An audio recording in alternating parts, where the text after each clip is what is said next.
Give Teresa a second to get everybody checked in, and then we'll do a roll call, and I'll call the meeting to order.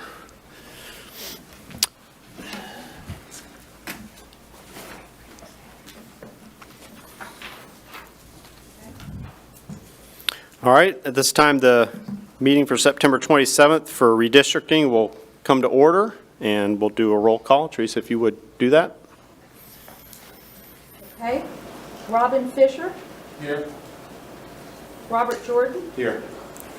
Kendall Moore. Here. Josiah Gatto. Here. Susan Hodges. Here. John Weiler. Here. Yvonne Minus. Here. Alberta Wilson. Here. Henry Minaboo. Here. Todd Kokreva. Here. Sue Schmidt. Here. Steve Crisafulli. Here. Jason Steele. Here. David Workman. Okay. Let the record show that we do have a quorum with Mr. James Minus and Mr. David Workman not in attendance at this time. All right. Well, thank you all for taking time out to be here this evening. Just a reminder, and I know you get tired of hearing me, but when we talk, let's talk into the microphones. I believe they're all hot still tonight, so you don't have to be pushing any buttons, but that also means every time you whisper something, you're going to be picked up. So keep that in mind. And with that, can I get an approval of the minutes from our September 14th? So moved. Second. First and second, all in favor, say aye. Aye. All opposed? Seeing none, show the minutes approved. All right, members, so this is kind of what we've been working towards, having an actual discussion on what we're doing here, and that will be putting together a map and having a discussion on those that were put together over the last couple weeks. So with that, I mean, it's going to be kind of a informal process of how we do this, but we're going to take each member that put together maps, let them, you know, kind of explain their reasoning behind what they came up with. A lot of it I understand from walking in the room tonight is much like myself when I put mine together, is just from the conversations that we had in this room and trying to put it down on paper based on the population that we have today. So with that, Mr. Gatto has 2 or 3 maps that he put together. I'd like for him to take a few minutes to talk through his rationale, and obviously we have James here to help with the data side of things if anybody has questions. All the information is on the paperwork in front of you. There will be information on the screens around the room, but as we've learned over the last few weeks, none of us have the eyesight for seeing that, so that's the reason behind the paper. So Mr. Gatto, if you would, go ahead and start, and if you will, members, you'll see under the summary it defines which plan it is of which member of the committee. And I think the first 3 that were set on top of your desk were those of Mr. Gatto. So consistent with that, you're recognized to explain Plan A. Mr. Chairman, Yes. before you begin, I just need a point of clarification. I noticed that we have one from a county commissioner. How do we handle that? That is something that he will have a member of this committee is going to be presenting that, or he should have had somebody do that, or if not, then it won't be put on the record. Okay, I'm just wondering, committee-wise, is that proper when we're supposed to be coming up with things? I don't have a problem either way. I just need to understand. It's a discussion that we can have, and we'll have it Okay. at the very end. We'll definitely have it put aside. But nobody else besides this committee will be explaining the maps. Okay. You know, members of this committee will be the only ones explaining these maps. So, All right. Thank you, sir. So with that, Mr. Gatto, you're recognized to explain Plan A. Thank you. I appreciate the opportunity to present these maps. This first map is a map that attempts to kind of marry the ideas of John Weiler and Robert Jordan, which I both appreciated their maps because they seem to make a lot of sense to me. With respect to both of their maps, I saw a couple of issues that I sought to address with this. Most notably, the Merritt Island Development District was divided in Mr. Jordan's map, and the water pumps for the city of Rockledge were outside of District 2. for drainage and stormwater drainage. I would prefer to keep the stormwater pumps and the drainage pumps for the city of Rockledge in the district and near the populations that they will be servicing. Largely, other than that, I had adopted most of the boundaries that were in alignment with both John and Robert, trying to address those two minor issues that I saw in their maps. Okay. Plan B? Or members, any questions for Mr. Gatto? Now, keeping in mind, kind of the plan behind this is take this information tonight, digest it at this meeting. We're going to come back next Monday night and narrow this down to hopefully 2 or 3 or 1, depending on the way the committee sees this. But, this is more about getting the information, getting the ideas of the committee on the table, having a week to digest it. We're going to have public comment at the end that will also be factored into the decisions of this committee. So, no decisions tonight unless obviously somebody makes a motion and everybody in this committee agrees, but I don't know that that's going to take place. So with that, are there any questions on Mr. Gatto's Plan A? Just a question. Whatever I say tonight is not accusatory. I just need to understand for sure. Why is that so important to you as far as the water is concerned? The pumps. So in the Rockledge area, there are lots of flooding concerns. Also, Mr. Lober had made it one of the explicit instructions when he had appointed to the committee his representatives that we keep water in mind as one of those things. So out of deference to Commissioner Lober, who had appointed me and made it one of his major concerns in the representatives of District 2, making sure that we address flooding issues. I know along Rockledge Drive, it's particularly where my parents live. The road regularly floods, and you're unable to get in and out on a regular basis. In the neighborhood I currently live in Rockledge, we just had a flood where people were kayaking in the streets with just the thunderstorms we had earlier this week.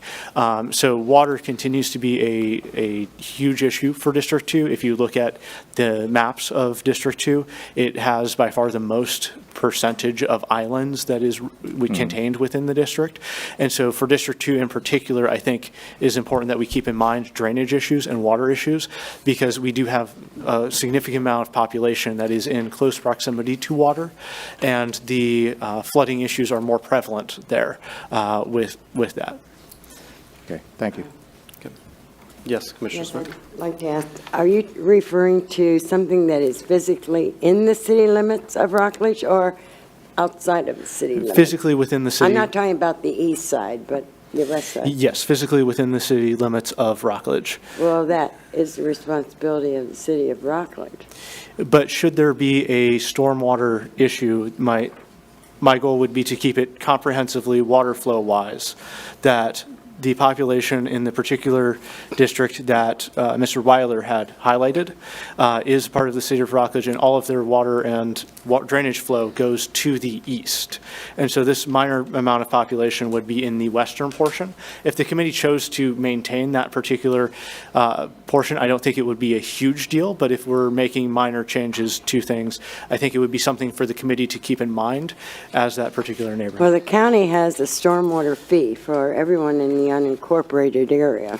Yes. And so, and then Rockledge is a separate municipality that has their own fees for whatever they do. And so, I mean, you're, I think, kind of taking the unincorporated area money and looking at a city. I mean, that's my only concern, I would say, as to what you're proposing, maybe. I think that cities and counties interact in a number of different ways, and making sure that they're interacting in a comprehensive manner would be the biggest concern that I would have, that we not have a minor amount of a city that's outside of a county commission district that could be largely affected by, say, development or other things that are happening within that city. Asking a county commissioner, particularly County Commission District 1, where they have the largest land area to keep track of a small population of about 500 to 1,000 people. Again, this is my one one area that I would just flip over. In large part, again, I would agree with them. And you could do things to unite, say, Cocoa, the city of Cocoa, into District 1 and give them more of a central population there along that line. That those lines could kind of unify and just swap a little bit of population from Cocoa to Rockledge and make that more of the dividing line between District 1 and District 2 for purposes of cooperation and proper representation of individuals. Mr. Chair, Yes. can I add to what Ms. Schmidt said? Josiah, on Plan A of the three, I'm looking at the last point on the proposal notes, PCA 5, D4 to D2. I just want to clarify, is it taking parts of Suntree? My parents live off of Spyglass and Suntree on the north point of it. We live in Missy Creek. So is the Plan A of the District 4 to District 2 taking Spyglass and making it part of District 2, breaking up Suntree?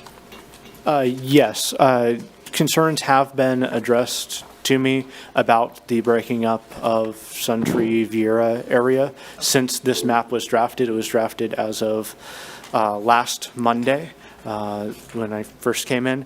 And so since then, concerns have been raised. I would be happy to address those with other members of the committee. Again, these maps are more narrowly construed to address specific issues that I saw or that were brought up to me, not necessarily to be the be-all, end-all of maps. I defer to many other individuals in this committee to have more expertise in their particular areas. Ms. Schmidt? Just to address Susan, I was planning on bringing it up, but I was going to wait until we went through some of the different committee members. But I am going. Each person's maps one by one, and we'll ask questions on Yeah. that map as we're. But I am going to ask for an overlay of Suntree PUD to be done. I mean, we have Vieira, DRI, and also the Suntree PUD, and also for Mr.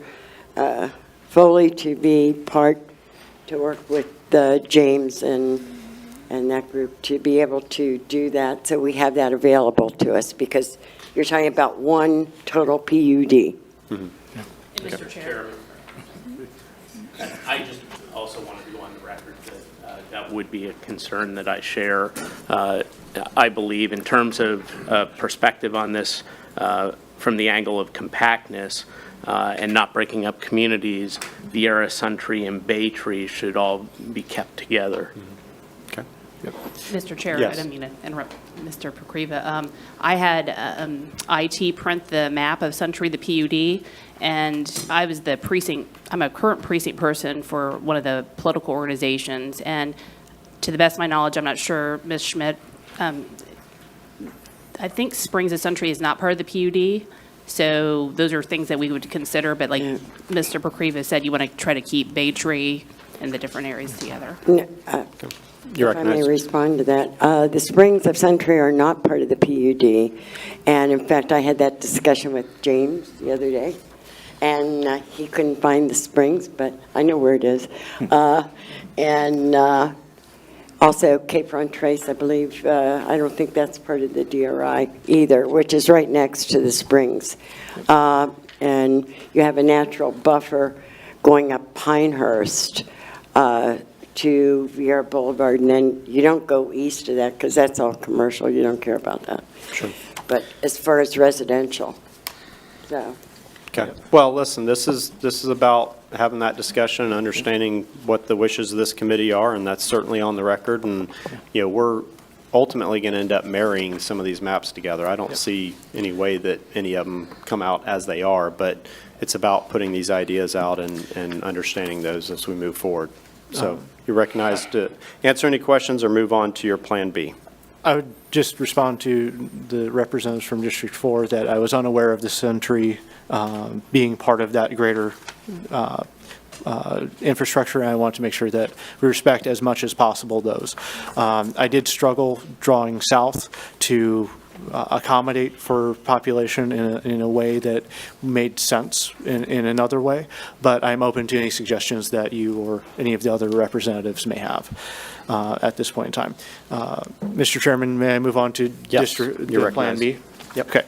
So a number of people had approached me, both at this committee, with proposing an island district be added, or that we put all of the population on the island in one district.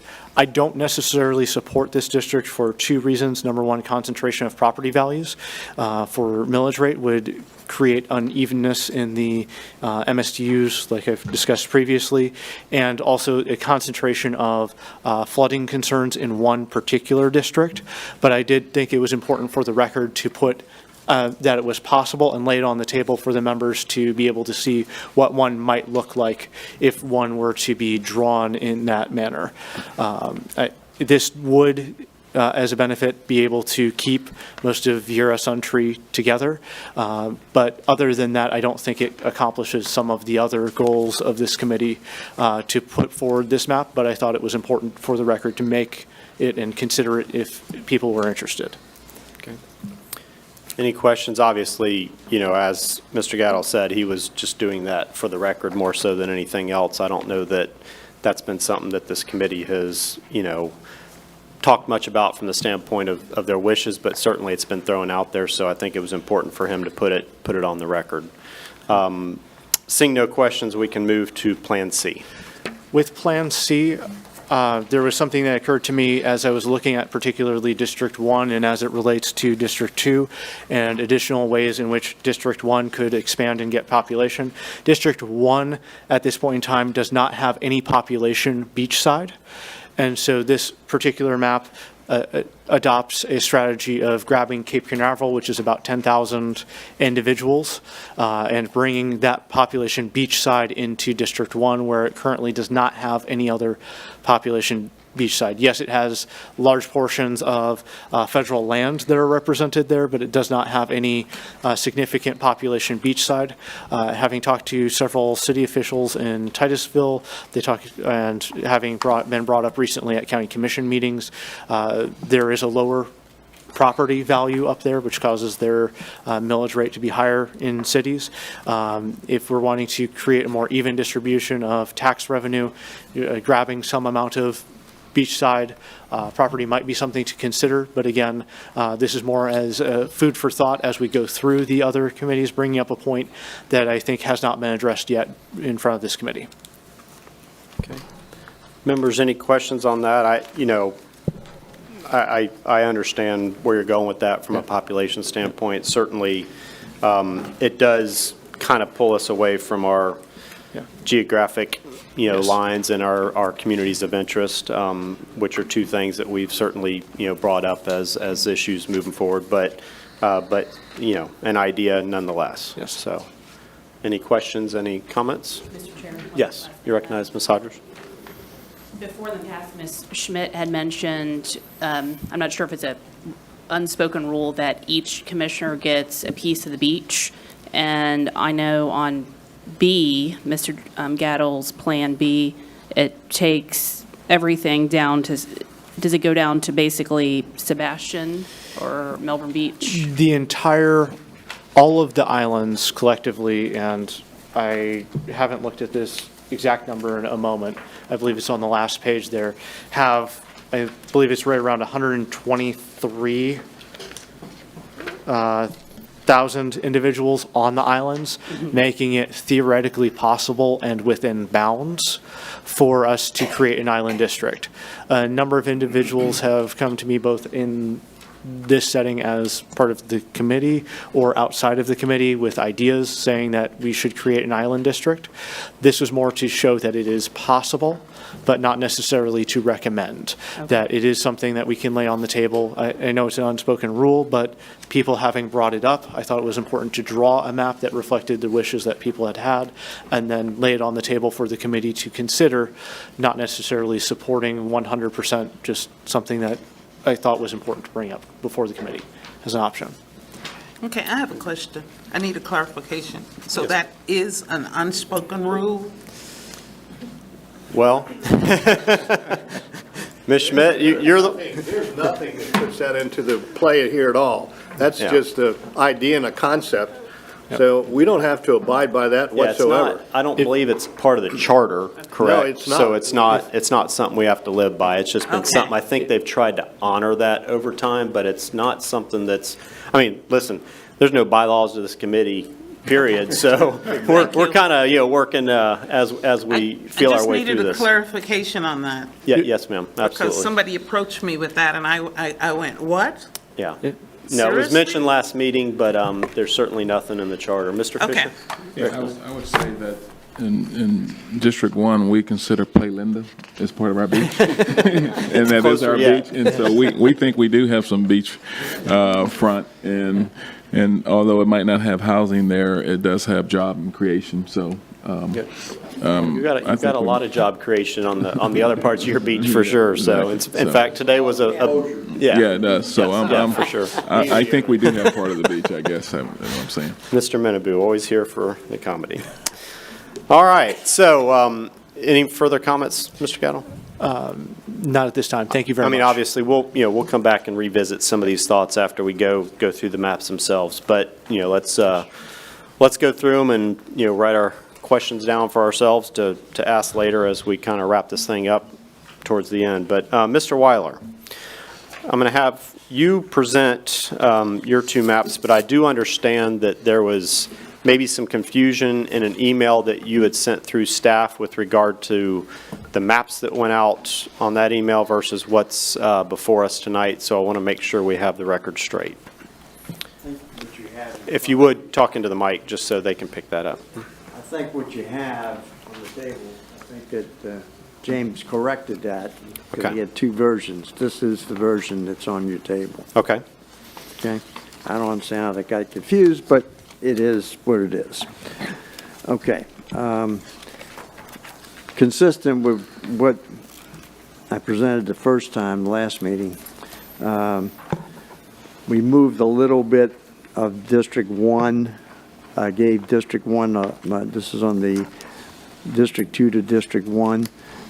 We moved the current boundary of District 1 south of 528 a little more, and along the Indian River side, in the upper, going a little bit east. There was always a little piece on the other side of 528 that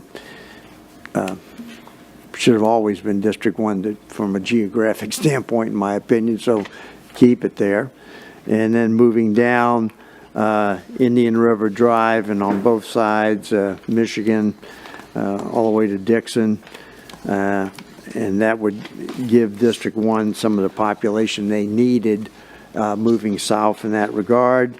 On the second map, it's to get our population back up. District 1 would then provide some territory to District 2 in the Cocoa area from 95 going into Cocoa that's currently District 1. We sort of make the District 2 portion there along 520 contiguous so that it wasn't being interrupted. That gave us the population. And then I'll go from, I'm not going to do the District 5 to 4 right this minute. I will go to District 4 to District 2. The request that had been made from the the Vieira DRI, we moved the boundary from District 2 and Rockledge right up to the boundary of the DRI so that we're not interfering with that Vieira DRI. That's District 4 to District 2. And then picked up a little bit of territory along the Indian River east. I think that is on the last one, District 4 to District 2. So areas east of US 1, we picked up that territory going all the way to Pineda, which sort of makes sense from a population. It gives us a little bit of population there.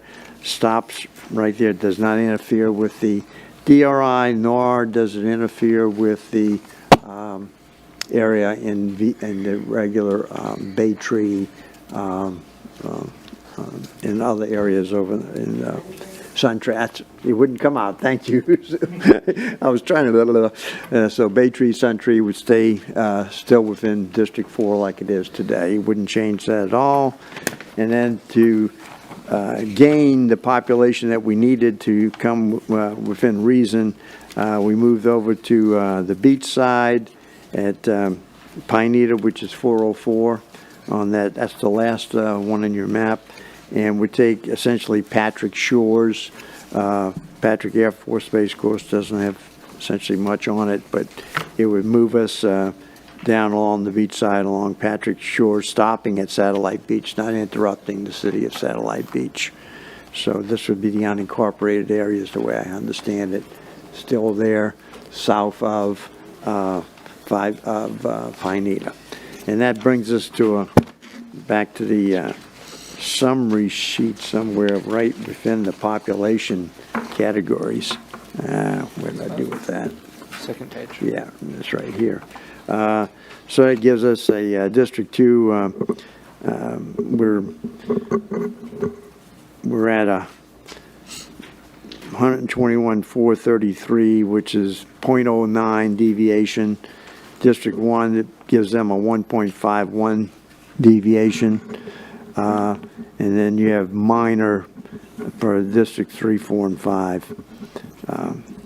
It gives us all within the target deviations, within reason, I think. And more importantly, it's keeping the contiguous areas together. Little bit of movement in Cocoa, but Cocoa was always split up between District 1 and District 2, and it just makes it more solid moving south, keeps it all together instead of having it jigger-jaggered in there from a population standpoint. And Rockledge is mostly then District 2 with just some little bit left because of the Vieira DRI still remaining in District 4. And that's it. So basically, Mr. Weiler, this just took your map from last week and massaged it to Yes. make it all work out? Yeah, mainly to work with the Vieira DRI and the Suntree areas and so forth to balance out that population. And a little bit of jiggering back and forth between the District 1 boundary and the District 2 boundary, giving some from the north side of District 2 there in Cocoa, giving that to District 1, and then balancing out by taking a little bit from the east side that was District 1 into District 2. Sure. Okay. Members, any questions for Mr. Weiler? I think he did what we kind of talked about I last have one week. point of clarity, and maybe it's a James question.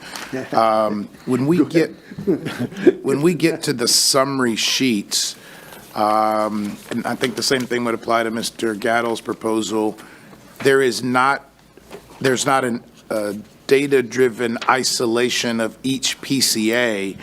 The data provided would be all of those PCAs together and the impact. Is that right? So if let's just make this up. If I like PCA 1 and don't like PCA 2, the current data doesn't necessarily analyze PCA 1. It's all 5 of those wrapped together and how that would impact the population. Okay, so on the summary chart, under the proposed change areas, Right. you see PCA 1.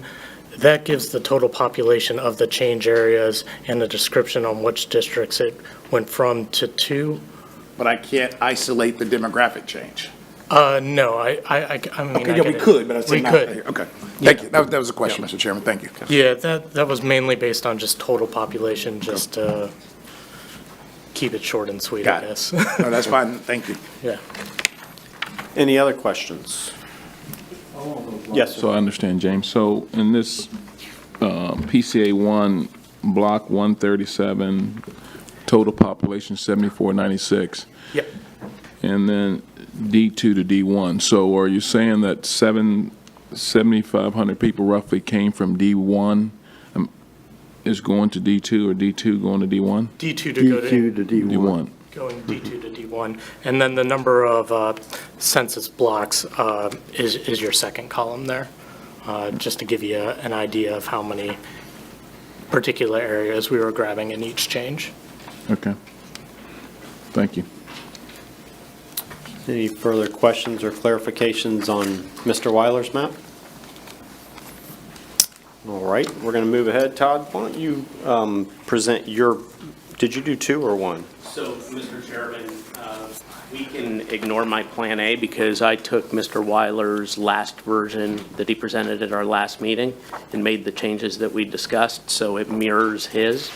So that's relatively, if not exactly the same as Mr. Weiler's proposal. So moving to my Plan B, I kept intact many of the same changes, but instead did not change anything in District 4 on the west side of the Indian River as it relates to that area that is north of the southern boundary of the Viera DRI. So that area in District 4 was kept intact. And then on the beach side, proposed change area 6 was south from Penita Causeway, including the unincorporated area, South Patrick Shores, as well as Satellite Beach.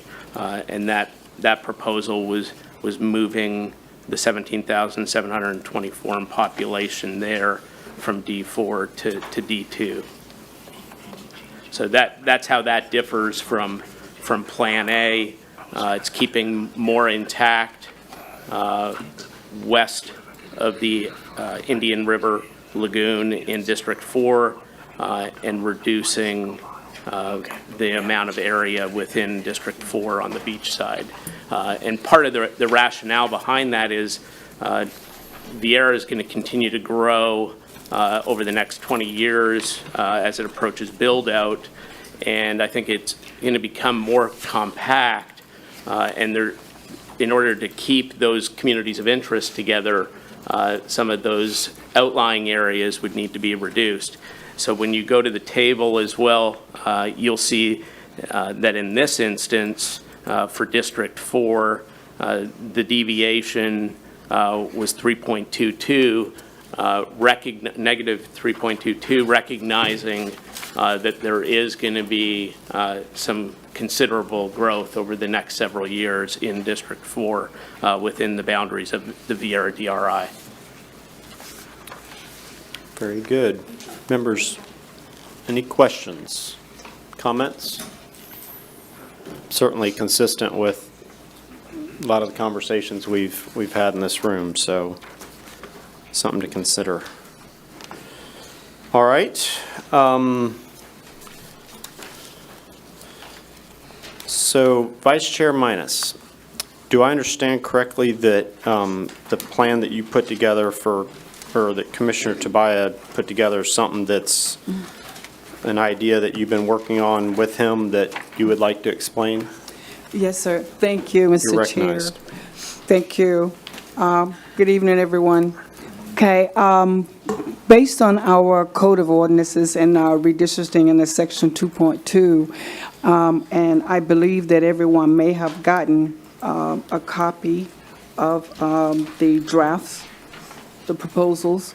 In our Code of Ordinance, it states that in the first odd number year after each decennial census, or more frequently when allowed by this section, the Board of County Commissioners shall cause the county to be divided into county commission districts of contiguous territory as nearly equal in population as practicable. Redistricting shall be responsibility of the committee appointed in the same manner as the Charter Review Commission under the Charter. Also, the recommendations of the committee shall be made directly to the Board of County Commissioners, which shall approve or disapprove them without amendment. In its recommendations, the committee shall, to the extent practicable, preserve the several municipalities and geographically cohesive racial, or ethnic minority communities from fragmentation. Redistricting more frequently than decennially shall be permitted only where the population of a district has been changed by more than 25% since the last redistricting. And, sir, I say that with our commissioner of District 3, that, like I stated, you received a copy of his proposals, and trying to divide, or as much as possible, to have each district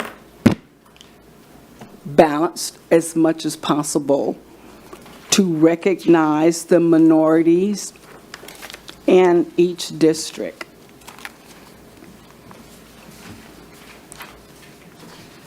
Did you want me to? You can do whatever you'd like.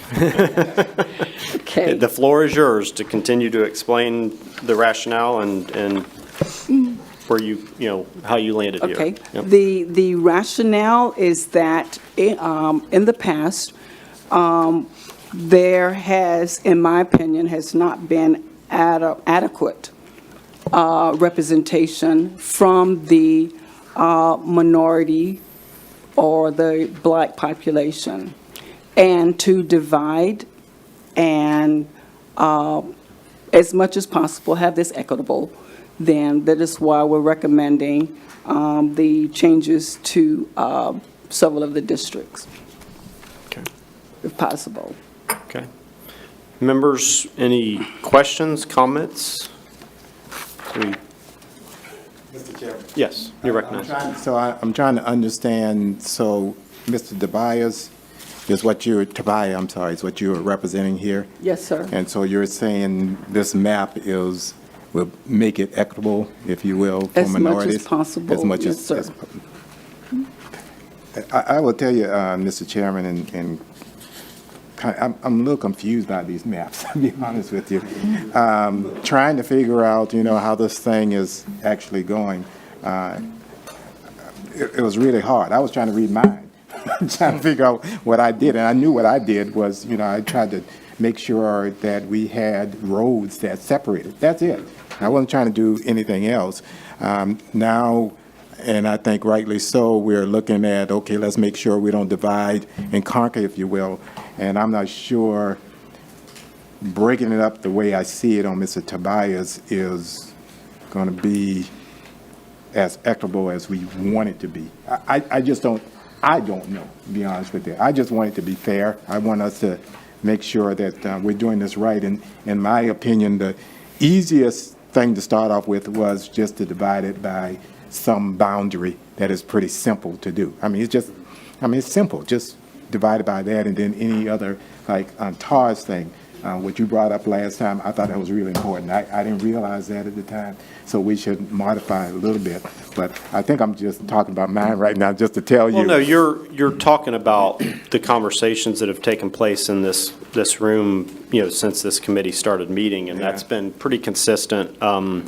We were sent a presentation from the Association of Cities, which copies the Association of Counties, and we kind of continued to talk about, to your point, geographic breaks to be used in defining these things.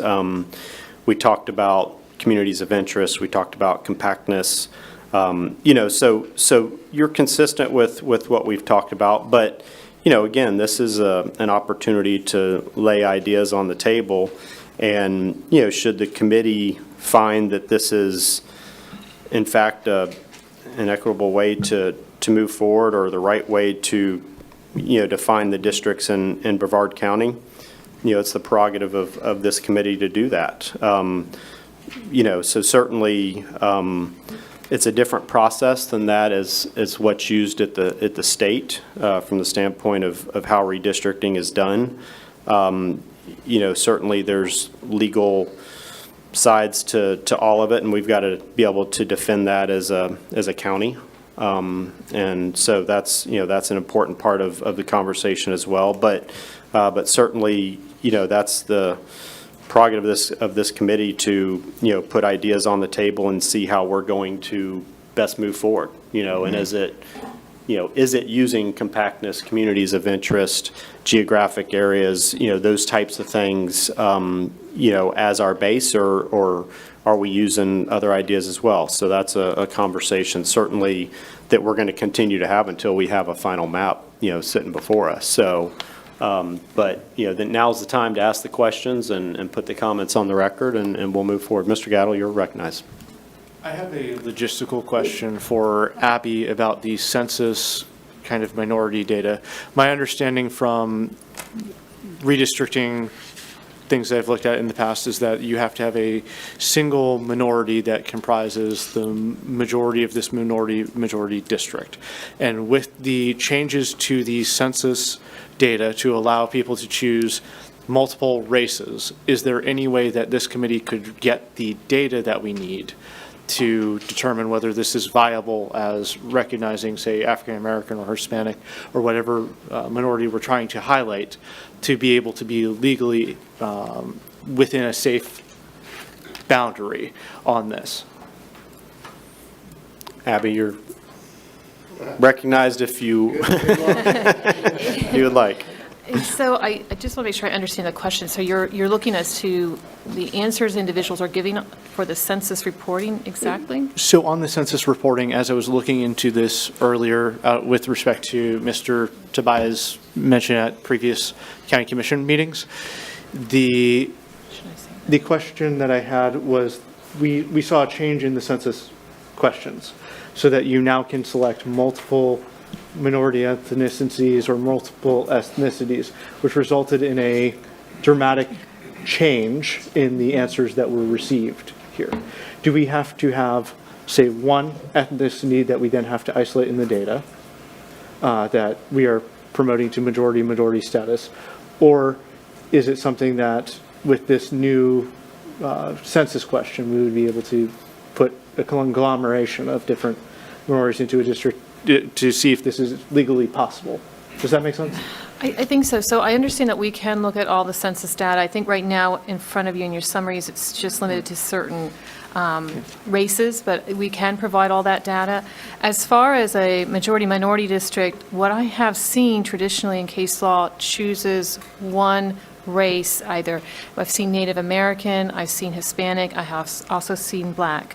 So, I mean, I haven't seen where they've mixed different races as far as a majority-minority district. I think that might be the answer to your question. I have not seen that. As far as using the data that we have now to create that, I mean, you have to go back to the fact that, and that was part of the memo I had done previously, is that we're supposed to use neutrality in our decision-making as a government. That's always where we start from. It's not per se prohibited to do a majority-minority district based on race. However, that will have if we do so, that will have a very high standard, a strict scrutiny standard, where the courts are going to look at that. You cannot abandon the traditional redistricting components, such as contiguity and compactness and all the other requirements there. So, I mean, we can use race as far as, in that regard, but you just have to have that. You have to also show that those communities have shared interests. So if you start to look at Hispanic and an African American community as one district, do they have same common interests? Do they have that community of shared interests? And recall that there's some cases about how they use the same churches and same schools and same libraries. So you're using race, but not that's the only component. You have to look at it as a whole. So I believe, I mean, I could look to see if they have done that before, but I can tell you from the case law that I've looked at, it's usually they're looking at one particular race, whether it be Native American, Hispanic. I saw a lot of cases out of Texas where they were, doing a Hispanic majority-minority district.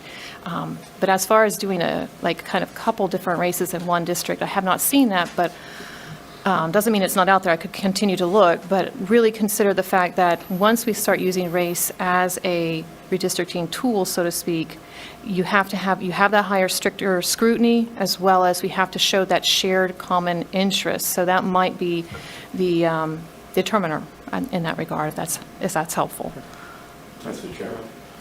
Mr. Steele first, and then Mr. Jordan. Thank you. I think it's honorable to be able to try to get a minority district. I think idealistically, I would love to see that. Unfortunately, I don't know that we can possibly do that without gerrymandering all of the boundaries so crazily that the courts would come in and say, well, you guys got this minority district here, but you jumped over to Rockledge and you jumped back over here to Melbourne Beach and you moved all around here and you got a big snake-like thing, and no common boundaries of the style of redistricting comes into play. So if there was a area where we could get those commonalities with the roads and the waters and the cities and things of that nature, I think it would be easily done.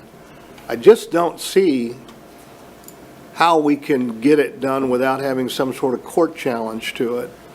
So I'm not comfortable with the way it's moving. Mr. Chairman. Hold on, in order. Mr. Jordan? The chair, thank you very Well, much. excuse me. Well, you're excused. Anyway, let me be real clear. What I just heard, it concerns me too, because my heart is all about being fair. And being fair to me is just bringing it up with boundaries. When you start talking as you were, and you're talking to try to put a minority district, that says now you're separating us from the population. We're all the same people. We may have different colors, but we all have the same requirements. We want good roads, we want good sewer, we want good water and all that good stuff. So I'm very uncomfortable with trying to break things up I don't want to be in an all-black district. I know from history, when you put yourself in a certain district, you may not get the representation. You may get a representative, but you may not get the representation that you're looking for. I can't handle that. We've come too far for us to go backwards just to say I'm in a black district, a white district, or Hispanic district. What we need to do is be fair with the numbers, as we started off with, and we had some that were more than others. And to me, as I told you all last time at the last meeting, you laughed at what I said, but I was very serious. All I did was just break it up. We had 122,000, whatever that number was, and broke it up to make sure that we all got the amount of population that we should. And I think that's where our mind should be, not to separate, but to make sure that everybody gets proper representation. To separate by minority districts, to me, is just not in the best interest of the citizens of Brevard County, in my humble opinion. Ms. Wilson? Okay, I was going to say before I was rudely interrupted that I share in some of those sentiments that Ms. Minus has espoused. When you look at what I drew up, that was clearly a practice run. And James was so good to let me play with that and do that. And since then, I have, in my mind anyway, devised a different looking district. You know what I find interesting in this county? I've been in this county almost 50 years. It's never an issue unless you start talking a minority this or minority that. And all of a sudden, people start getting upset and getting it under the collar, start being, come on, I have no problem. I live in District 2, but I have no problem in living in an all-black district if that's the way the district is drawn. You got capable people of all hues. Good representation is good representation. So let me just say that right now. I'm not going to run away from wanting to be or from identifying if it came out that way from being in a minority district. Our issue is bigger than that, bigger than that. Let's look at this, look at it open-mindedly, unlike in previous years. In Brevard County, this has always been a contention. And I'll reserve my other comments until I start talking about my. You will have that opportunity after we have this discussion, so you'll be up next. Mr. Fisher, do you have? Yeah, I noticed, Mr. Chair, on the on this proposal that I didn't see the proposed changes in a percentage. Is there any reason for that, or? Yeah, some of the more out-of-the-box plans to where they didn't use the existing district lines as a template. The change areas would have been the whole map essentially, and I don't think that information would have provided any clarity. It would have been more confusing than providing clarity. That's why on this proposal, we have like an overlay of the existing districts in red, and then the colors of each district for that particular plan. Like I said, if the plan didn't start with the existing boundaries in mind, providing Change change would have been too areas. great. Yeah, Yeah, it wouldn't have helped I got you. clarify anything. I think, in reality too, you have roughly 600,000 plus, and about 20% of that population would probably fall in the minority population, at least between Black and Hispanics. So that 20% is spread over 72 miles right now. So it might be very difficult to compact it when you really think about where that, if you're just going to say, I want to identify a Hispanic and Black district, well, that's over 72 miles. It's just very difficult to do. Ms. Hodgers? Trying to imitate Mr. Fisher and Ms. Minus in a couple items. On the first meeting, maybe the first or second meeting, I was opposed to this, like Mr. Jordan said, and I believe Ms. Wilson. I've been here 41 years. I'm half Asian, so me personally, like if Mr. Christofoli said, I'm going to hire you because you're Asian, I would take personal offense to that. But I am looking at all the maps with an open mind. There are some things on here that I like. Where it says 48% minorities and 52% non-Hispanic white for District 3, do you happen to have the percentages for District 1, 2, 5, and 4? Or could we get those percentages? Yes, we could get them. I don't Okay. have those on. And then on first page, District 2, it says parts of Cocoa and majority of Rockledge. And then on District 4, it says parts of Melbourne. Do we, is there specifics of which, when it says parts, is there more specificity? It would be on the map. Yeah, just looking Okay. at the map, you'll see, kind of where they divided those lines. Most of what you're looking at is a broader look because the districts aren't as compact, so they're more spread out. So you're not getting finite information like you're getting on the other ones. But if you look through the maps, you'll see, you can see some of the road names as to, different points of interest that divide things. But these are definitely zoomed out a little further just because, they're bigger, more spread out districts versus being, more compact to where you can zoom in on it more. Now, when it says parts of Melbourne, is there any other parts of Melbourne, would that be included in District 3 for the remainder of the parts? Yeah, there are parts of Melbourne in For District 3. District 3? So if it's not in District 4, then it's in District 3?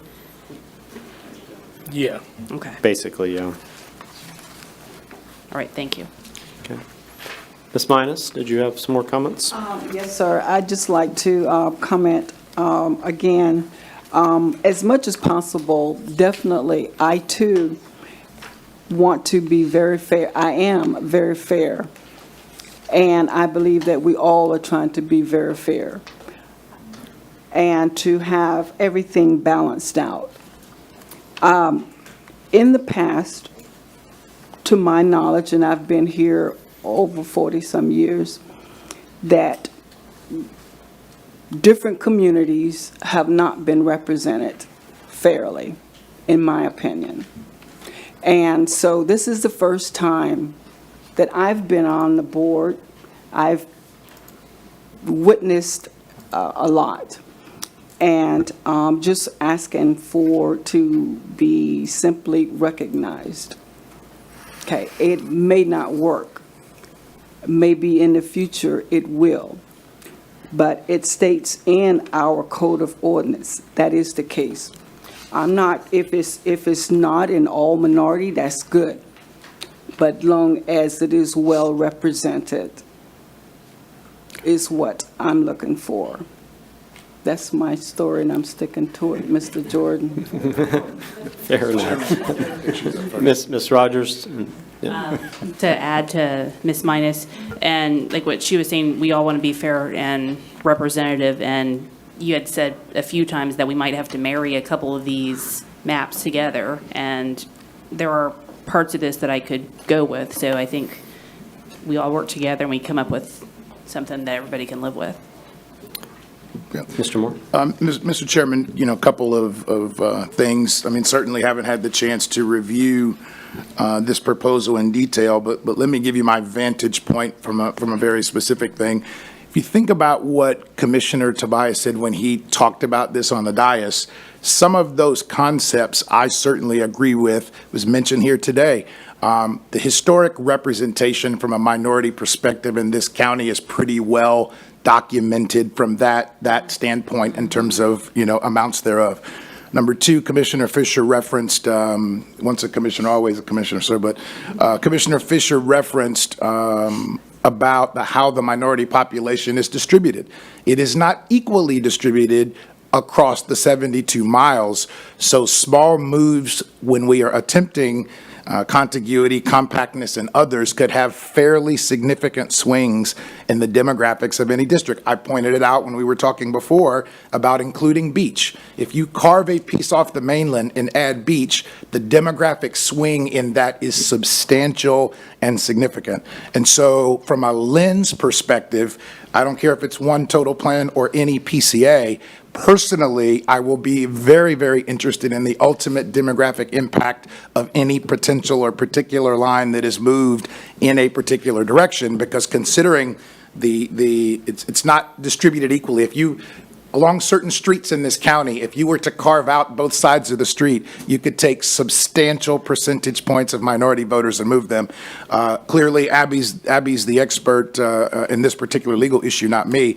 But I would suggest if gerrymandering is one extreme, the court would have the same problem with dilution, right? If following compactness and making a contiguous district were to dilute the minority vote, the court would likely have the same issue or concern in that regard. So I think whether we agree or disagree on the map, that the lens is an appropriate, consideration, which is, what postured my question to James earlier about, ultimately for each individual one, the demographic impact will be, important to me from a support or lack thereof perspective. Sure. And I would, say for the record that that would have been any court challenge in the past, and that's why a lot of people using the existing lines is smart to work from, because we know that they've passed the mustard over time, and to just move lines based on population along the way is a very safe thing to do. And I think that's happened with, Mr. Weiler's map, it's happened with Todd's map. In fact, I'm going to tell you to throw both of my maps out, because both of them, my first one fixed everything that he fixed. My second one is literally like 0.10 deviation off of his. So, and basically what I did in mine and what I know Todd did in his was using the existing boundaries and just shifting and keeping Century and Vieira together, and keeping the concerns of, other things with regard to the conversations that have happened in this committee together, and we've solved that. So I think to your point, trying to, if it's not something totally different, then trying to stay close to what we've done in the past, we know passes the legal challenge, because, well, maybe it's never been challenged, but it's consistent, so therefore it is. And I think that's a good, safe place to be. But certainly, we're not picking and choosing tonight, but I think as we move forward, that's part of the conversation is, do we change the process by doing something, very different, or do we stay consistent with what we've been doing? And just, if Mr. Fisher would have, been somewhat right last week when we talked, we probably would have passed a map right then by just saying we're within our deviations. So, and we'd all be sitting and eating dinner somewhere together tonight. So that being said, I think we have to keep that in mind as we go through this process, to know from a legal standpoint, certainly anything we do outside of the box, we do open ourselves up to that. But we have a legal mind sitting over here that's going to tell us whether we're heading in the right direction or the wrong direction on those things. But history certainly has a way of helping us as well. So, Mr. Gatto? I would like to say I appreciate your perspective, Mr. Moore, Ms. Minus, and Ms. Wilson, as well as Mr. Fisher and Mr. Jordan. And I would appreciate any time that we're dividing a community of interest on accident that you continue to point it out. One of the concerns, and I would defer to Mr. Moore on this, is just that we stay within the bounds of what the previous law states on this. I know you have a legal background on this. Previous law in terms of? On minority-majority districts. I have quite a few concerns on the change of question on the census, particularly, that we would make sure that whatever we're doing, they change the questions that we're asked to, particularly regarding race, and I would hate for Brevard to become a test balloon on that. If there were certain areas that you were aware of law where we had, say, 2 racial minorities constituting a minority-majority district, I'd be open to considering it. I just don't want us to be the one that the courts come in and overturn the work of this committee and bring us all back on. So if there's particular precedent on that in particular, because I had looked at trying to be differential to Mr. Tobias on this, that we could move forward with this and considering it and looking at what logistically it would look like. I just want to make sure we're within bounds of, does this fit the previous case law on creating minority-majority districts? I think, Mr. Chairman, if you would, I don't think, Mr. Gatto, anyone is suggesting anything that would constitute going outside the bounds of the law. But what I think you will find in election law and drawing districts in general, very similar to you seeing target deviation. It's not a black line type test. It's a deviation range standardization type scenario, but certainly understand your point. Yeah. I just hadn't seen anything of this nature, and if there were examples that you or any of the other members had, I would be very interested in seeing those if they were available on this. Mr. Chair, going Yes. on what Mr. Gatto said, are in the other counties in Florida, is there any example that we can look at to see what they've done or not done? We're all working on the same time frame. Okay, but in the previous history, In the previous history with regard the to, majority minority district. Abby may have an case answer law. to that, but. I would be interested I in mean, that as well. she did present case law, because that question was asked at our first meeting. So, I mean, she did present that, but Abby, you have further comment? As far as Florida counties, I'd have to go back and look. Most of the case law was out of Texas. I think we saw California, North Carolina, those areas. But I'd have to go back to look and see if there's anything really from a Florida county that we could just see what they had done. And recall that, I mean, of course, the reason I'm finding in case law is because someone has challenged it and there's an issue. So doesn't mean it hasn't happened and it was never challenged. I don't know. I'd have to go see if I can find anything for Florida. Yes, Mr. Jordan, question? To Ms. Minus. No, I'm not going to put you on the spot. I'm just trying to understand, though, the maps that Mr. Commissioner Tobias put together, is there one district that is a minority district? There, I'm just trying to understand, because it was separated because of minority-majority, right? So is there one district that becomes the minority district? Is there an additional district that would have to be developed, or? I wouldn't know, Mr. Jordan. It just appears from the picture that it's 3. Yeah. And I just say that just looking at the photographs. The one that's drawn Since up the middle D3 part now of the goes to county. Titusville, I'm assuming that it's 3. It would have to be 3. The one that goes north and south. Okay. Right. That was my only. Further questions or comments? You're on. Commissioner Fisher, you're right. Is your mic on? Off when I'm not There talking, it is. 'cause Okay. I know, I've been caught saying something. I think probably to accomplish what Ms. Minus and Commissioner Tobias are talking about is really, you might have to almost think about, do you expand your Board of County Commissioners? You could probably get there more legally doing it that way, and I don't know what that takes to do, than having additional commissioners than you would be doing it this way. Well, you opened up the can of worms, so you Okay. you can ask the attorney over there Yeah. what she says. Yes, so our charter has right now that we have 5 commission districts, so we would have to have a charter amendment to actually add additional districts before we could even redistrict for that purpose.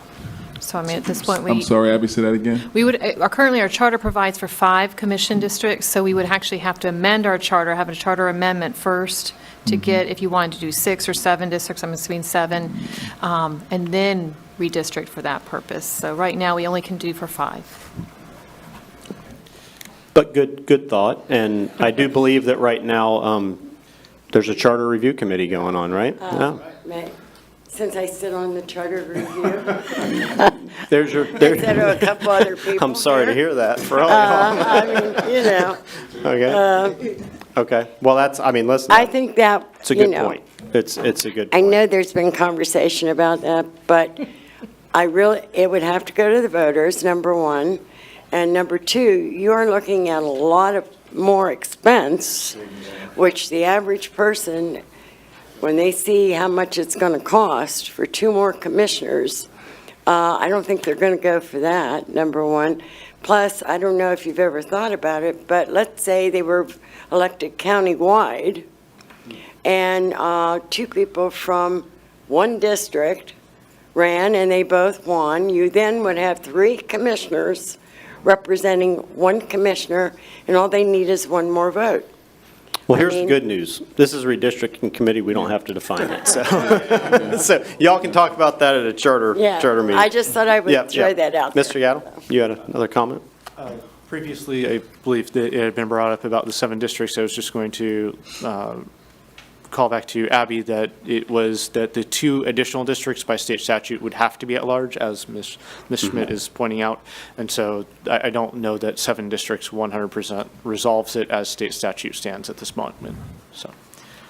Good point, good point. All right, I think we've moved through that. We're going to now go to Ms. Wilson's map that she's put together. Okay, let's not talk about my map. When I played around with that and James was educating me, and trust me, it took some education, I was looking at it strictly from the mean deviation and overall range deviation, nothing else. I got home that evening and I thought about something I heard, a terminology I learned early on when we met, MSTUs. MSTUs.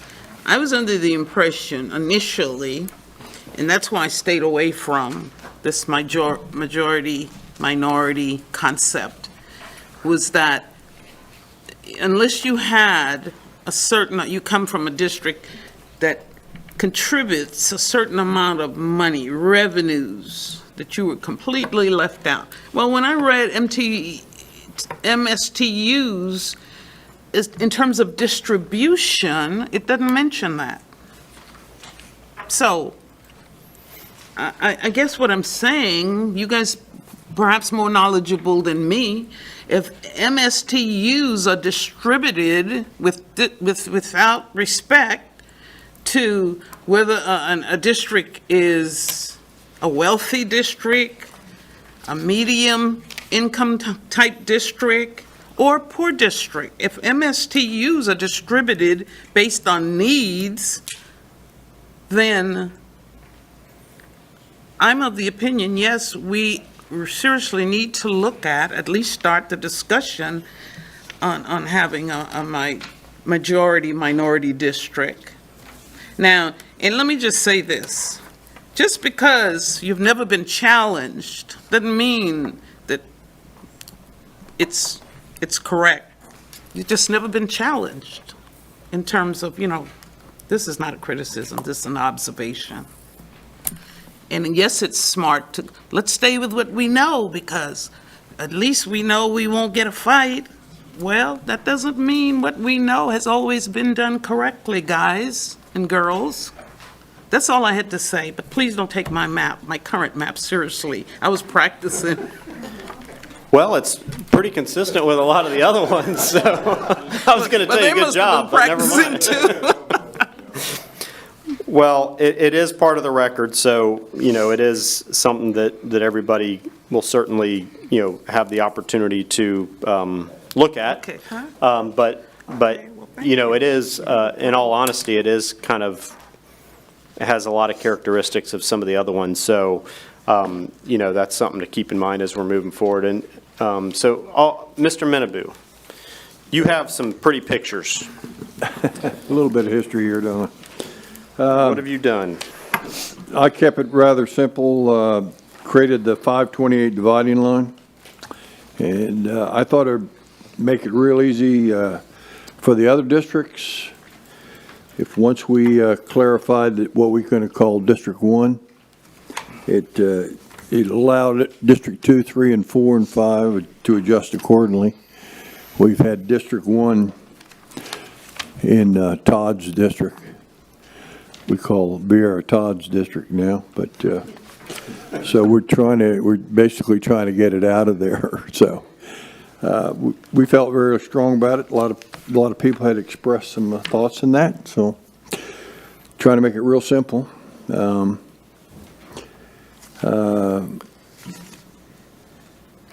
It just smooths out the different districts. So basically, you did what Mr. Jordan talked about, more of an east-west division of things, and then... Yes. Mr. Jordan had a great idea, and I just capitalized on it. Okay, there you go. I love him. So basically, you've got North Merritt Island and District 1 on your map. Yes, sir. And then you kind of just shifted things by population as you moved to the south. Okay. Yeah, and you've got an adjustment arm there that can be done. If you need more or less, you can pull down to 524, swing it up, swing it down, bring it down to 520.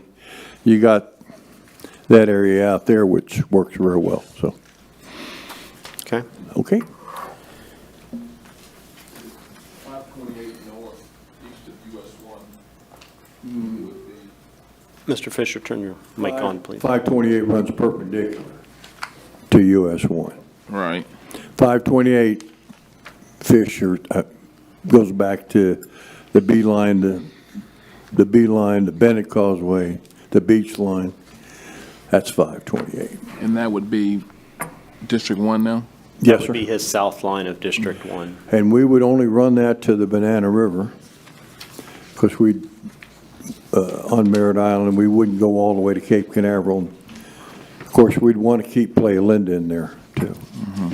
Yeah, got to. So 520, I'm seeing 520 and 528. 528, and 520 runs just south of 528, and they run parallel to each other. And it does, you're right, it does make a jog down Yes. to 520 to pick up apparently population. Yeah, but that's where you do, if we need to make an adjustment, if it's suitable to everybody, you can push it up or push it down at that location. Okay. And just All the right. the PCA for that or whatever, for what happens to District 2 and population change? If you refer to Robert Jordan's plan, those numbers will be on there. That's basically what Robert had done. Robert did a better job than I did. I just followed suit. Far more comprehensive, sir.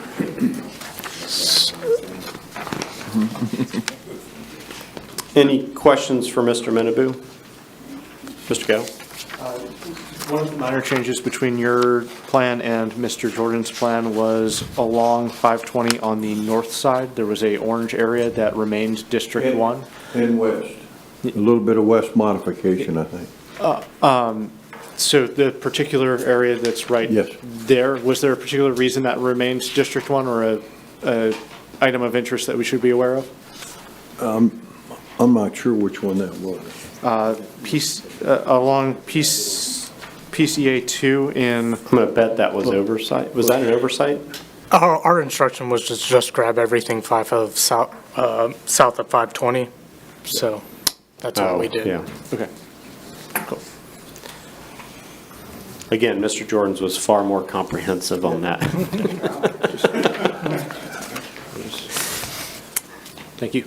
Yep. Further comments, questions? Okay. Seeing none, Mr. Jordan, is this your original map that's in the packet? It is. Okay, so nothing's changed on it? Nothing's changed, but I wanted to make sure we modified to take care of Todd's requirement. I appreciate Mr. Gatto because I think we're in one accord, except I still don't understand, even though you explained it as far as the water problem is concerned, because whatever district it's going to be in, that commissioner is going to take care of it. So I wasn't, and then someone said something about Rockledge is a city, so Rockledge would take care of anything too. So I wasn't really sure why that had to be a requirement. Just trying to be respectful of the communities staying together, particularly in, I believe it was Mr. Weiler's proposal. There was one little teardrop right at the end that just does not seem to make sense to me because it grabs just a little 500 to 1,000 person neighborhood, like the back half of a neighborhood there. Your plan, I generally appreciate where it goes. I would say that the natural dividing line of 95, I would prefer be respected, but it's just to make sure that on, I believe it was Mr. Weiler's plan, I could flip for it, it's just that one little bit that it reaches over and grabs a section of populated Rock Village. There is a section of unpopulated Rock Village that is in your plan that flips over. That is not necessarily affected by that. It's just one neighborhood where we're putting the pumps and the neighborhood that is served by them in two separate districts. Okay. Yeah.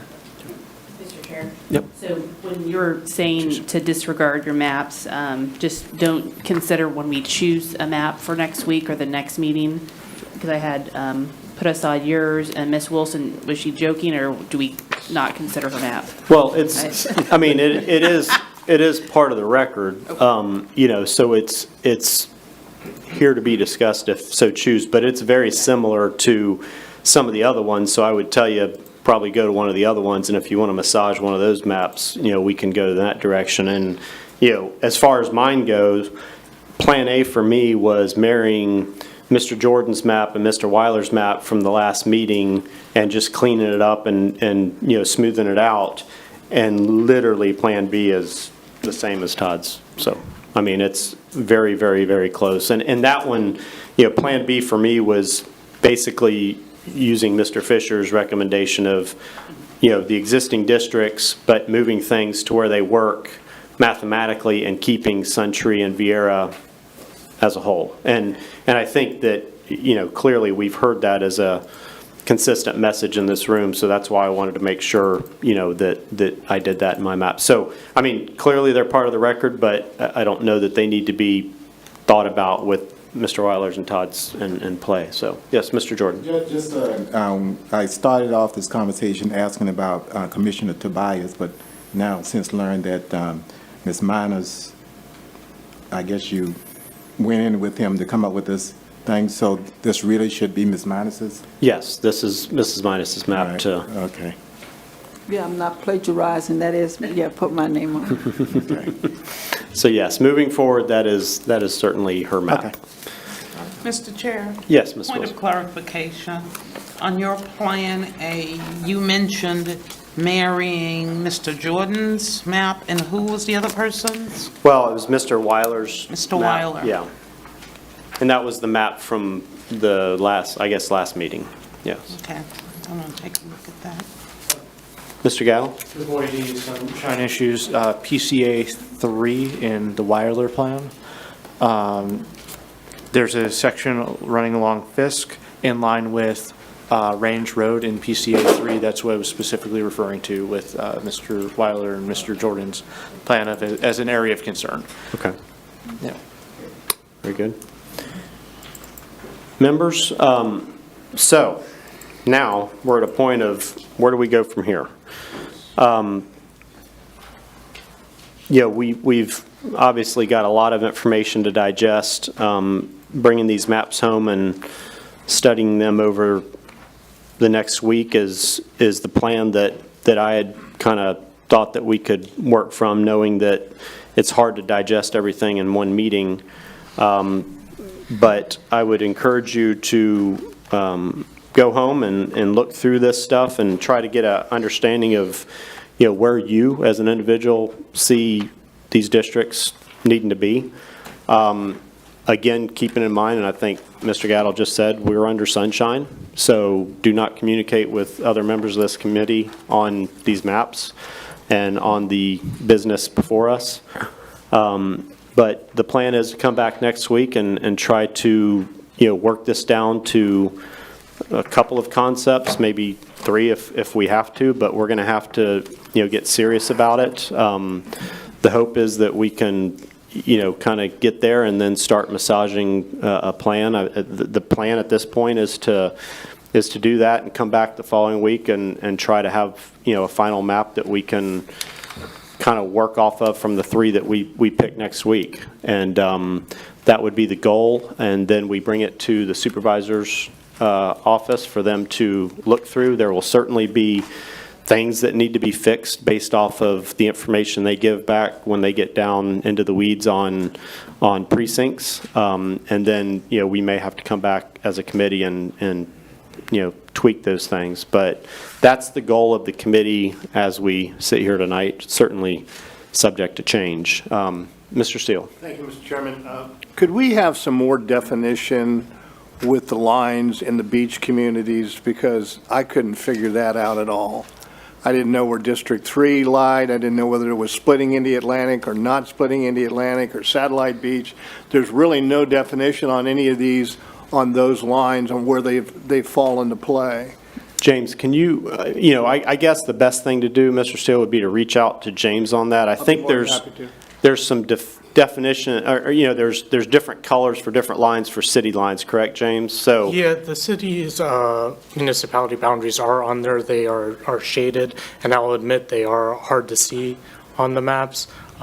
We can work together to Great. Thank you so much. highlight that. yeah, and that's, this next week is certainly, this next week is certainly something, that you're going to take that time to communicate with James and staff on any questions you have on these things. And I would ask, staff that if an issue is brought up or a question is brought up that you feel is pertinent to others in this committee, to share that information as it may come up. I mean, a question that clearly needs to be defined for the rest of the committee members. Now, that's leaving discretion up to y'all on what you think might be important to the rest of the committee members. But from the standpoint of if there's something like that that's just not defined and you think it would be helpful to the rest of the committee, please do, share that with the rest of us.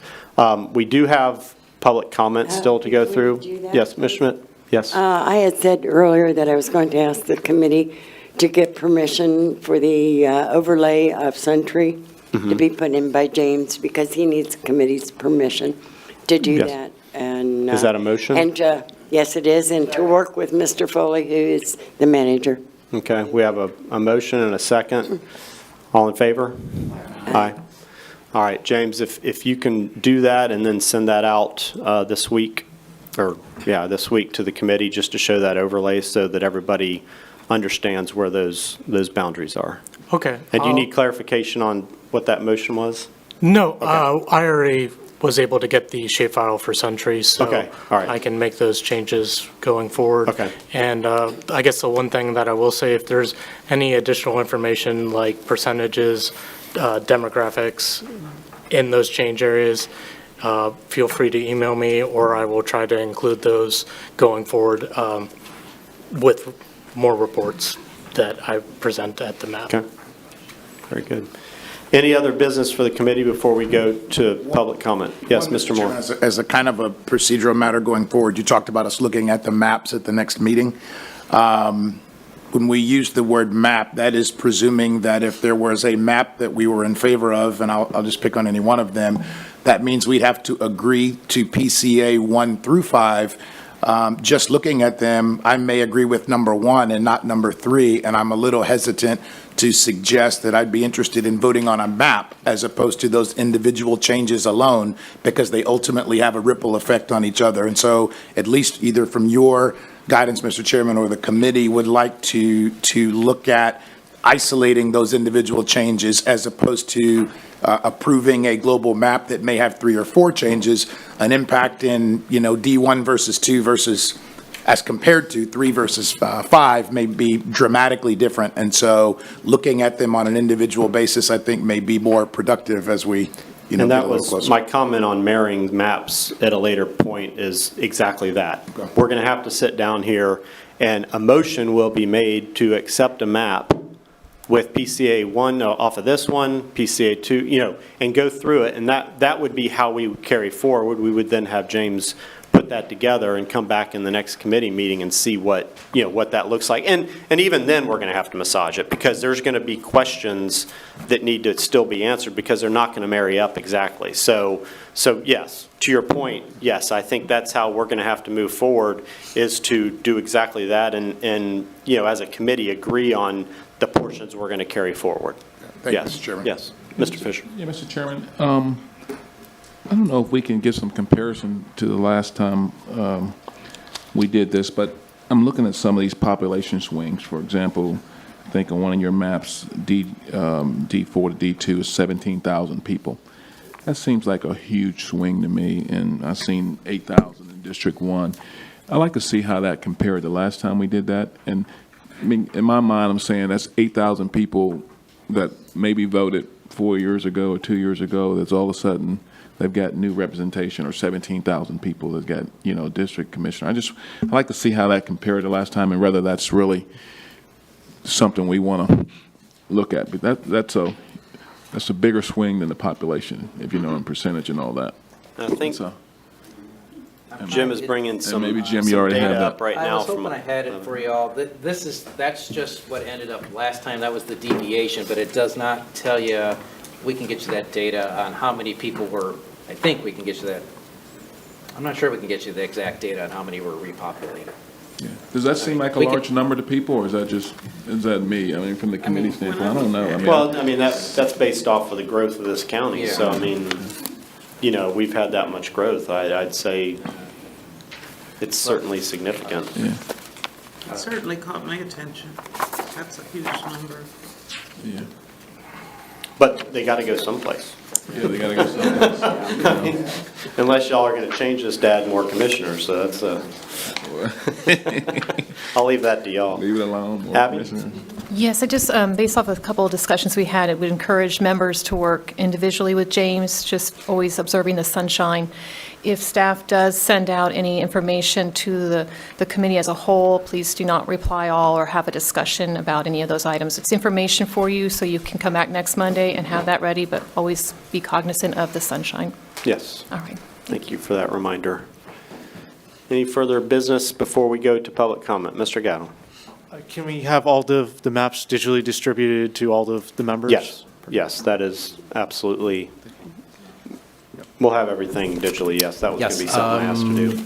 Yeah, we have it in one PDF file, so we can email it to the committee. Okay, thank you. Any other business? All right, seeing none, we will go to public comment now.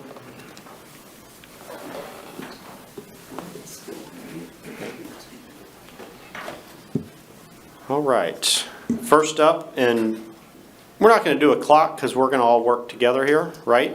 So, yes, because they deserve to be heard, but we all got to respect each other here. So, Mr. Foley, you're recognized.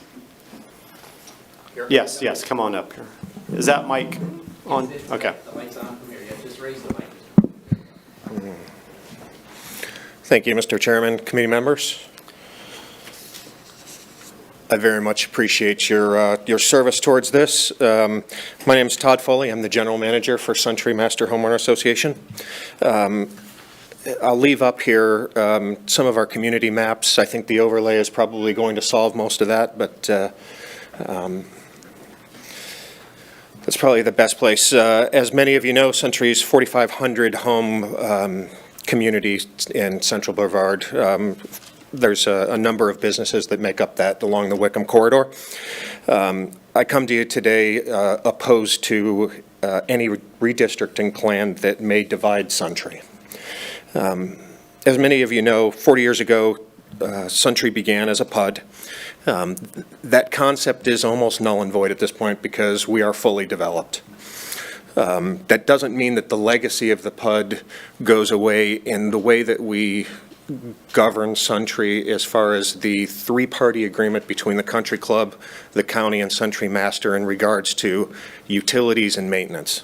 And those organizational agreements, whether they're written or on plats and things of that nature, are very difficult for us to have anything other than single source representation. Literally a month doesn't go by where I'm not in communication with either a staff member or a commissioner in regards to something that may have happened years ago in Sentry during the development plan. And I couldn't imagine that at scale and trying to accommodate that with either 2 or 3 different commissioners in the future. So I'd ask you to consider any type of redistricting. I'm open for any communication that goes with that. What district we fall in isn't as important as we have single source representation. I'm available for questions. Very good, thank you. Thank you. Mr. Ratterman.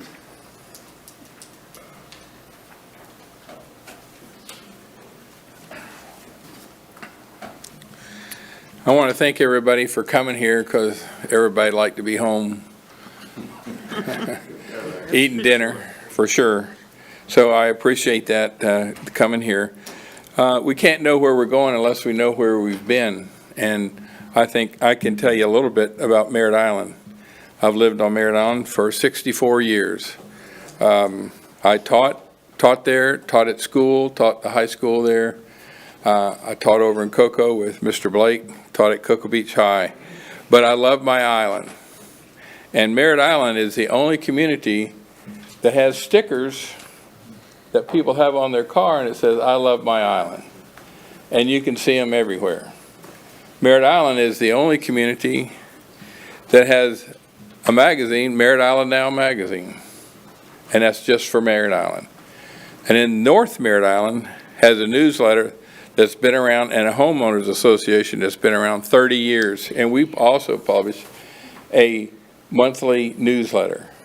And Merritt Island, I never think of Merritt Island unless you think of the whole island.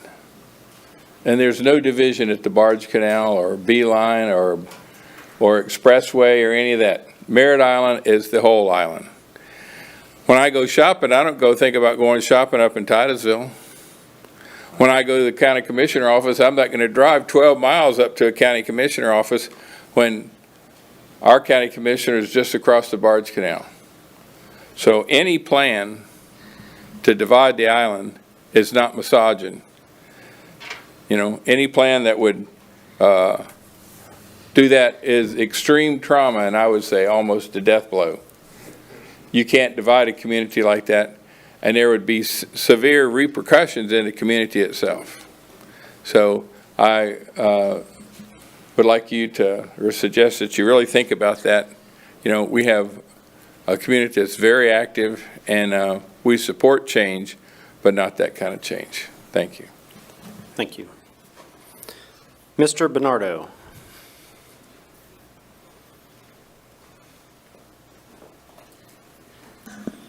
Hi, I'm Phil Bernardo, and I'm the president of the North Merritt Island Homeowners Association.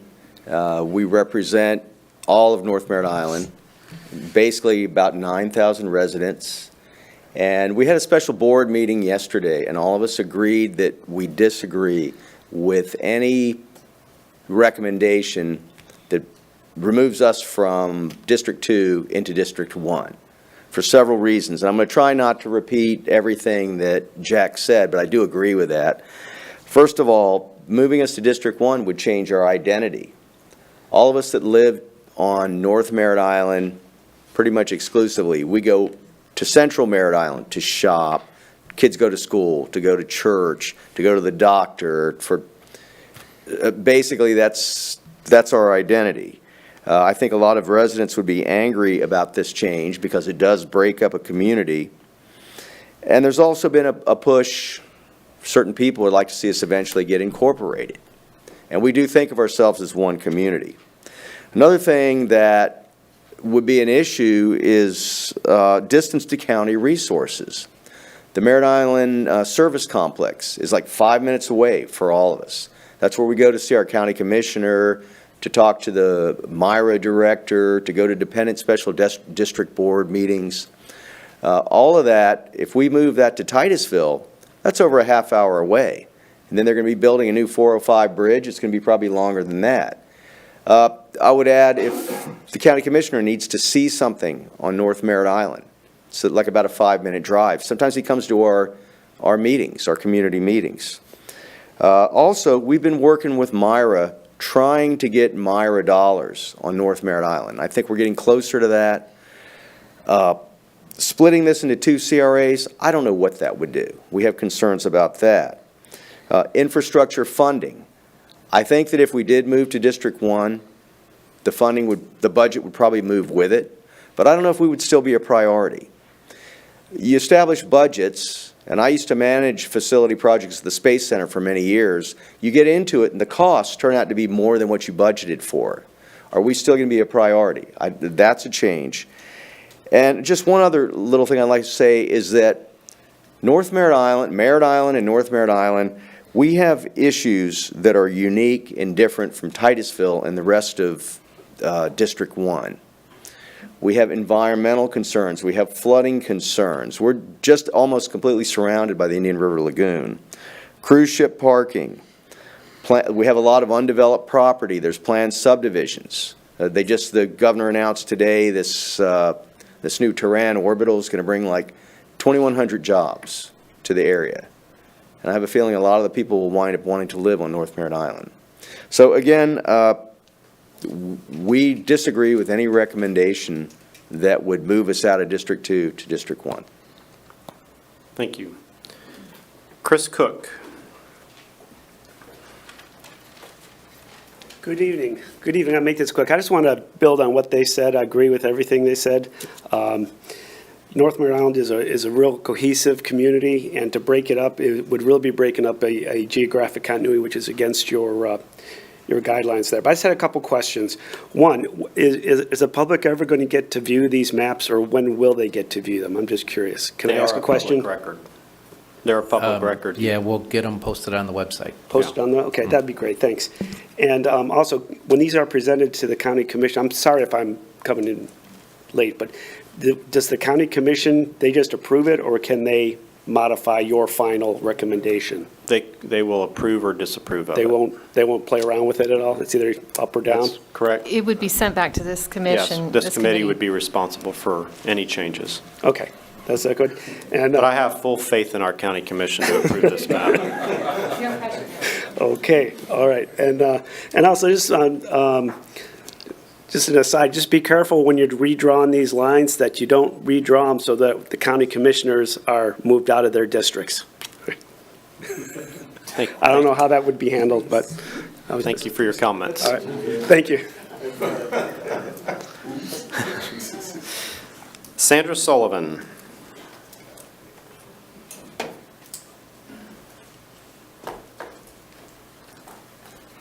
Thank you for all you do. I'm here on my birthday. Happy birthday. Thank you. So on the beaches, I just wanted to make a point that as you look at this, maybe one of the reasons that they had divided up the beaches is in a hurricane event, they're the most susceptible area of damage.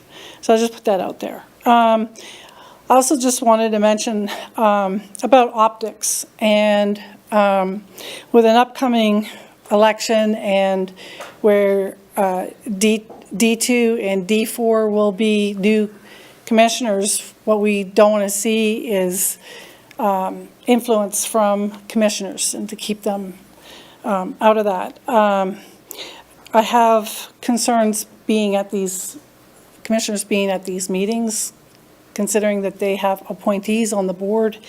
And I also have a question: if there are two commissioners at a meeting, should they be advertised as in past meetings?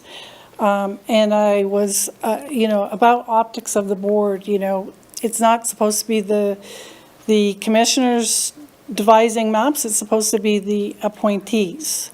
So I would just, I think it's inappropriate as a commissioner 24/7 for them to be speaking here or even doing up their own maps and not the appointees. Thank you. Thank you. Gina Lindhorst?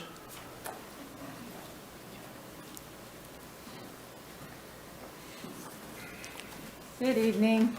My name is Gina Lindhorst. I live in North Merritt Island. I just want to just state a couple little things that I think that the discussion here was interesting, that people had a lot of interesting things to say. Dividing our county into these 4 districts, 5 districts is important work and, of course, for the future. But I think a rearrangement according to socioeconomic or race status is, when redistricting is unseemly, significant changes in redistricting when there is little to no benefit except to unfairly change the balance of more racially and socioeconomically weighted is not appropriate. Using population numbers as one factor, it would be wise to distribute our county more evenly according to property value, tax dollar revenue. Condensed high-value properties and population quantities should be more evenly allocated as contiguous as possible, using natural boundaries like current roads and city boundaries as a start. Diversity is good, equity to each district is best. Thank you. Thank you. Miss Mary Hilberg?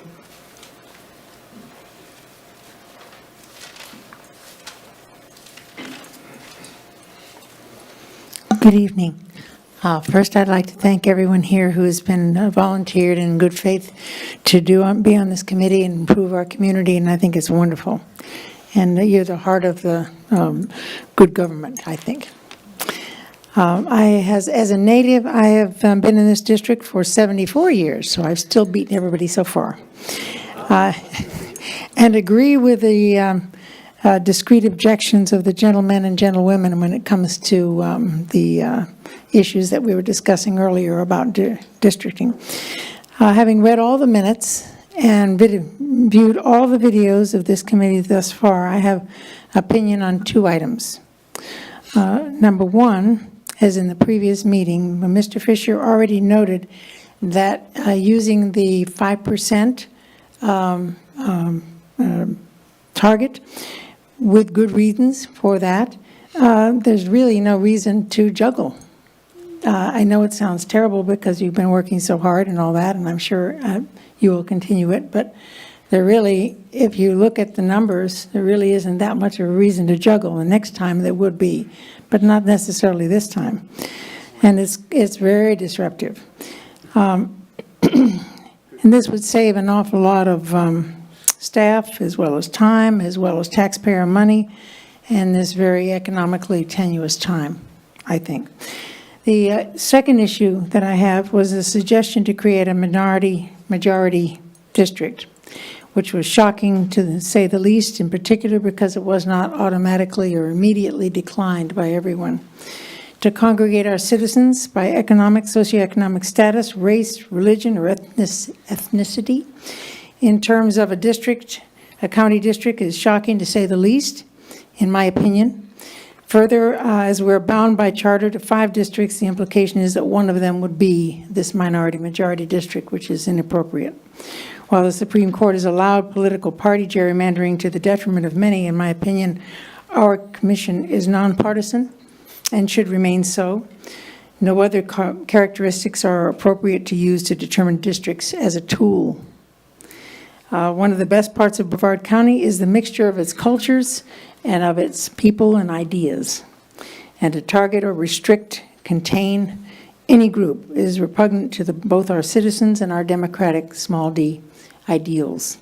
We would hope that this is not followed by this commission in any event. And I want to thank you again for your service. Thank you. Next up, Commissioner Lober.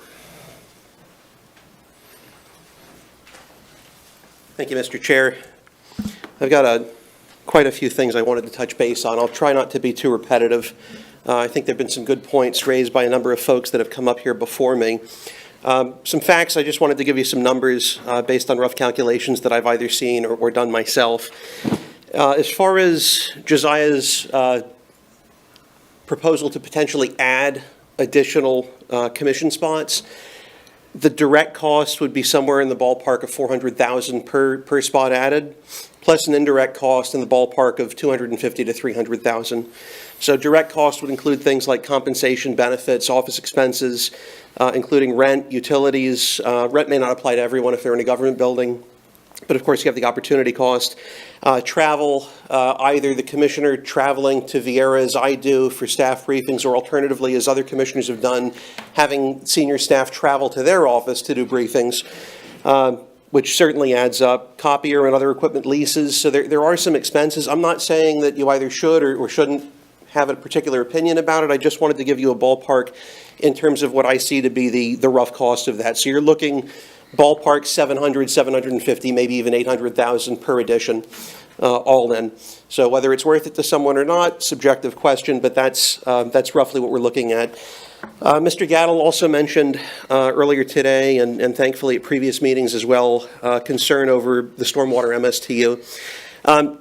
I was asked outside of this meeting, actually not by anyone on this particular committee, but by a couple constituents, why that was brought up and why it was a concern as far as a marching order that I had given to any or all of my appointees. I pointed out one example that just came to mind without having to think too hard. Silver Pines in Rockledge, or in unincorporated Rockledge, I should say, you're looking at an area that was in District 4 a decade ago that became part of District 2. When that happened, roughly $750,000, which was allocated to do drainage improvements and stormwater improvements in that area, vanished. We're about a decade later now. We've had perhaps 3 significant floods that have impacted property owners there, and we're finally coming up on roughly the same amount of money to be able to do it. So again, I don't want to do that to any of my colleagues on the commission, but I also don't want them to do that to me. My goal is just to have an ability to service the needs of my constituents wherever they may be, whether they're in North Merritt Island, whether they're in West Cocoa, whether they're where I live in Rockledge. I think that's something that, frankly, all of the commissioners would appreciate, not being saddled with something that's been programmed for a number of years to receive funding, just to have it vanish. I'm pretty blunt, so I'll just be blunt with this. When a question came up to Abby, and I'm not just referring to the majority-minority proposal. I don't have a position on that because I've not had time to digest what I've seen thus far. Maybe great, maybe terrible, I really don't know until I dig into it. But when someone asks either our county attorney or our incoming county attorney about the possibilities of a meritorious lawsuit, or of any lawsuit for that matter, and what our prospects would be, I can tell you, taking my commissioner hat off for a moment and putting on my attorney hat, and my colleague here, Mr. Moore, can certainly do the same, although he may not be in as much of a rush to voice this particular sentiment, but you're never going to have Abby or Eden or anyone in the county attorney's office say, oh yeah, that's a clear loser. If we do that, we're going to have the crap suit out of us. The reason being, guess what Plaintiff's Exhibit 1 is going to be? So I'll just tell you, read between the lines, whether it's the question that came up today or any subsequent question that you posed to Abby. She's not going to tell you that we have a clear loser, even if we have a clear loser, regardless of what the prospect is. So I'm not saying she necessarily treaded to that level with respect to the proposal today, just calling your attention to it. Other than that, as I mentioned, I agree with much of what was said by the folks that came before me, the gentleman from Sun Tree, the folks from North Merritt Island. I think they all raised valid points. I think the biggest quandary that this particular board has to figure out is what to do with D1, and the rest may to a degree sort of fall into place. The fact is, it's situated where it is. We can't, well, I guess you can control that, but we can't control where it is at present, only just where it's going to go to the future, and trying to keep things contiguous. Obviously, there are only certain directions, cardinal directions, in which it can move. I can tell you as well that I think there are There are a lot of folks that aren't necessarily here that have strong opinions one way or the other. I will echo the concern that came up with respect to the maps being made publicly available. I'm not saying that they're not. I'm not saying that they won't be posted in short order. But to the degree that those can be more widely disseminated, I think it can't hurt. I can tell you that people are very concerned, not necessarily just my constituents, but others as well, that they have access to digest that. Because the fact is, even as a commissioner, even with 3 appointees myself on tonight's meeting, some of the stuff that I saw this evening was brand new to me. And the fact is, whether I love it or I hate it, coming up for public comment when there's really not been an opportunity to meaningfully review those items, it delays the comments to a subsequent meeting. And I think you may have more beneficial input, especially if you're looking at starting votes to narrow down the number of maps or to accept PCAs. I said I'll be brief. I've gone on longer than I want, but thank you all again for your service. That will conclude our public comments. With that, any further business? So moved. Meeting is adjourned. The opinions expressed by any member of the public during any period of public comment do not necessarily reflect the views or opinions of the Board of County Commissioners of Brevard County, Florida, Space Coast Government Television, or the program sponsor, and are solely those of the presenter. The Board of County Commissioners of Brevard County, Florida, Space Coast Government Television, and the program sponsor hereby expressly disclaim any and all responsibility or liability for any defamatory or slanderous statements expressed by any member of the public during any such period.